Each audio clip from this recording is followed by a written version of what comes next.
محترم حضرات، بزرگوں، نوجوان بھائیوں، عزیز بچوں، خواتین اسلام، پیاری ماں اور بہنوں، سب سے پہلے ہم اللہ رب العالمین کی تعریف، توصیف، بڑائی اور بزرگی بیان کرتے ہیں۔ بعدہ لاکھوں کروڑوں بے شمار انگنت درود و سلام نازل ہوں اللہ کے بھیجے ہوئے تمام انبیاء اور رسل پر، خصوصاً آخری نبی جن کا نام اسم گرامی احمد مصطفیٰ محمد عربی صلی اللہ علیہ وسلم ہے۔ محترم حضرات، خطبہ مسنونہ کے بعد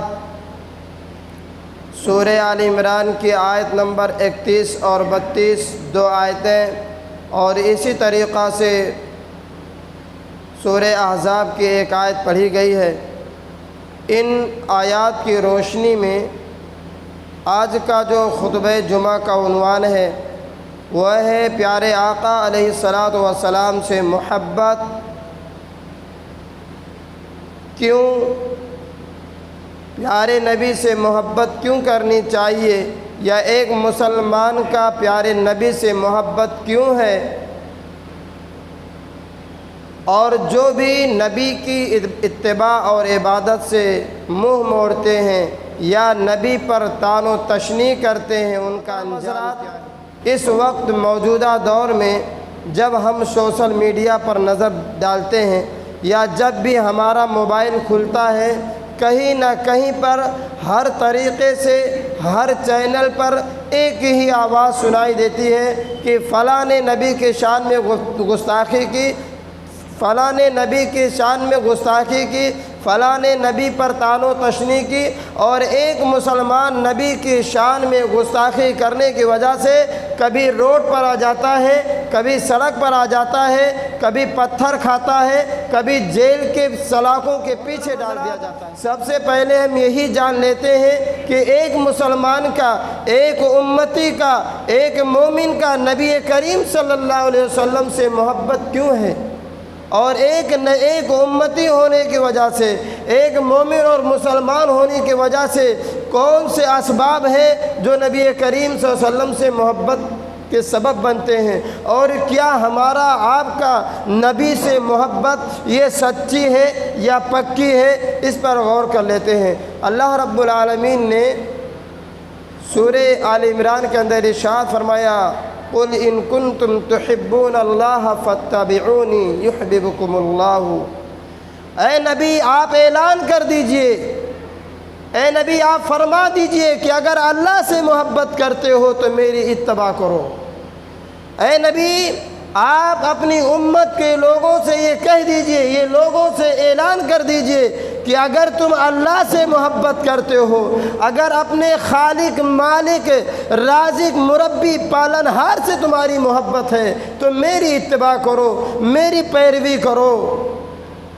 اگر میری اتباع کرو گے، میری پیروی کرو گے، یحببکم اللہ، تو اللہ تم سے محبت کرے گا، یغفر لکم ذنوبکم، تمہارے گناہوں کو معاف کر دے گا، واللہ غفور الرحیم، اور اللہ رب العالمین معاف کرنے والا اور رحم کرنے والا ہے۔ کہہ دیجئے آپ اللہ کی اطاعت کرو۔ اے نبی آپ اپنی امتوں سے یہ اعلان کر دیجئے کہ آپ نبی کے بعد اتباع کریں، اللہ کی اتباع کریں، اللہ کی اطاعت کریں، اور اگر نبی کی اتباع سے، نبی کی اطاعت سے، نبی کی پیروی سے منہ موڑو گے، اللہ کی بات نہیں مانو گے، اللہ کی نافرمانی نہیں کرو گے، تو اللہ کے نبی، اللہ رب العالمین فرماتا ہے کہ اللہ پھر کافروں کو پسند نہیں کرتا ہے،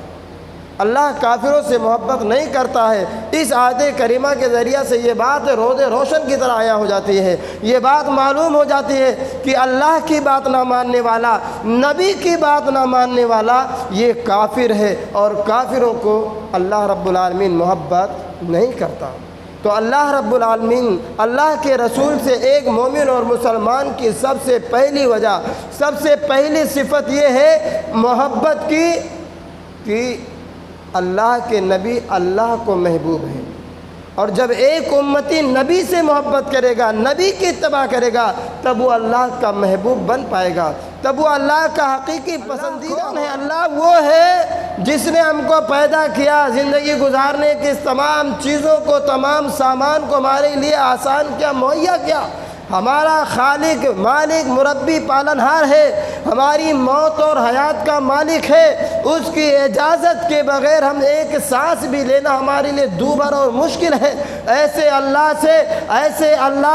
ایسے خالق سے، ایسے مالک سے، ایسے پالنہار سے، ایسے خالق کائنات سے کون محبت نہیں کرے گا؟ اور اگر ایسے اللہ سے محبت ہے مسلمانوں تو اللہ کے نبی سے محبت، اللہ کے نبی کی اتباع کرنے پڑیں گی، لازم اور ضروری ہے۔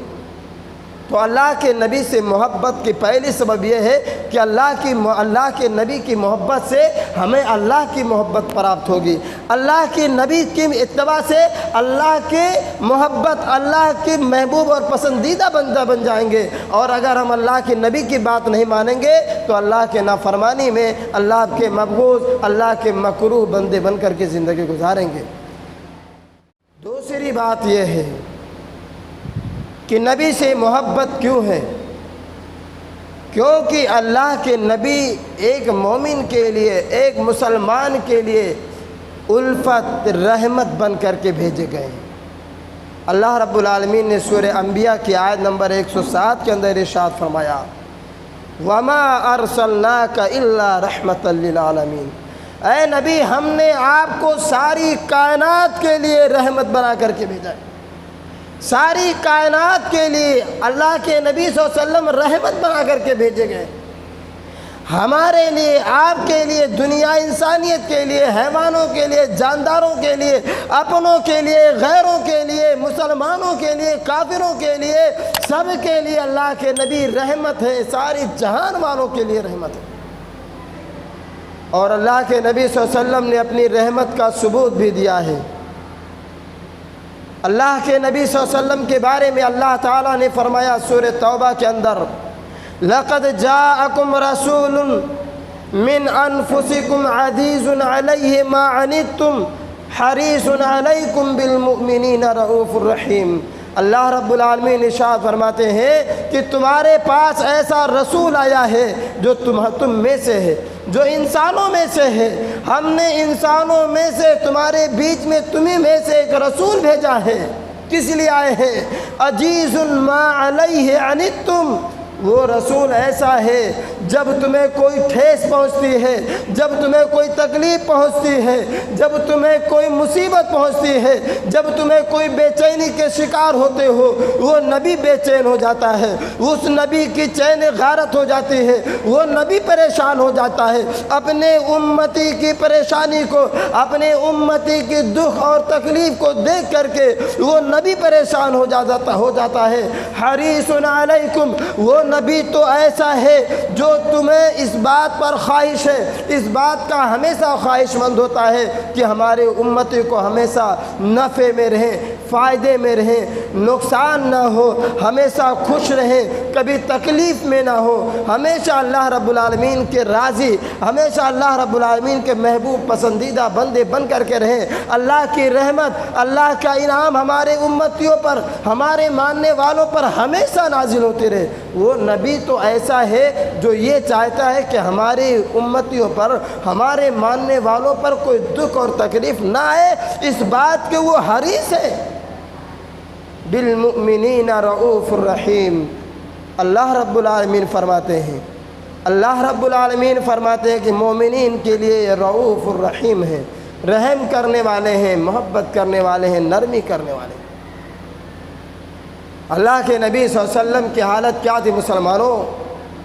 اللہ تعالیٰ نے سورہ احقاف کی آیت نمبر 6 کے اندر ارشاد فرمایا، فَلَعَلَّكَ بَاخِعٌ نَفْسَكَ عَلَىٰ آثَارِهِمْ إِن لَّمْ يُؤْمِنُوا بِهَٰذَا الْحَدِيثِ أَسَفًا۔ اے نبی ایسا لگتا ہے کہ اگر یہ لوگ، یہ مکہ والے، یہ لوگ اگر قرآن پر ایمان نہیں لائیں گے تو آپ اپنی جان کو ہلاکت میں ڈال دیں گے۔